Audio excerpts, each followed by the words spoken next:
American മലയാളിയും പ്രശസ്ത കീബോർഡിസ്റ്റുമായ സാബു ആന്റണി നിര്യാതനായി. ന്യൂജേഴ്സിയിലായിരുന്നു ഇദ്ദേഹത്തിന്റെ അന്ത്യം. അമേരിക്കൻ മലയാളിയും പ്രശസ്ത കീബോർഡ് ആർട്ടിസ്റ്റുമായ സാബു ആന്റണി അന്തരിച്ചു. ഹൃദയാഘാതത്തെ തുടർന്ന് ന്യൂജേഴ്സിയിൽ വച്ചായിരുന്നു അദ്ദേഹത്തിന്റെ അന്ത്യം.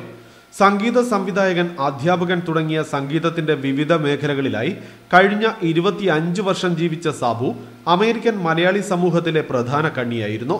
ഇന്ന് പുലർച്ചെ 12 മണിക്ക് സ്വവസതിയിൽ വച്ചായിരുന്നു ഇദ്ദേഹത്തിന്റെ അന്ത്യം സംഭവിച്ചത്. കഴിഞ്ഞ 15 വർഷമായി ന്യൂജേഴ്സിയിലെ ബർഗൻ ഫീൽഡിലായിരുന്നു ഇദ്ദേഹം താമസിച്ചിരുന്നത്. പരേതിന്റെ ഭൗതിക ശരീരം ന്യൂജേഴ്സിയിലെ സെന്റ് പോൾ റെഡറക്ഷൻ ചർച്ചിൽ തിങ്കളാഴ്ച 4:30 മുതൽ 8:30 വരെ പൊതുദർശനത്തിന് വയ്ക്കും. തുടർന്ന് നാട്ടിലായിരിക്കും സംസ്കാര ശുശ്രൂഷകൾ നടക്കുക. മലയാളത്തിന്റെ ഗാനഗന്ധർവൻ യേശുദാസ് ഉൾപ്പെടെ ഒട്ടുമിക്ക മലയാള സംഗീത പ്രതിഭകളോടുമൊപ്പം കീബോർഡ് വായിച്ചിട്ടുള്ള സാബുവിന്റെ നിര്യാണം ഇന്ത്യൻ സംഗീത ശാഖയ്ക്ക് തന്നെ തീരാ നഷ്ടമാണ്.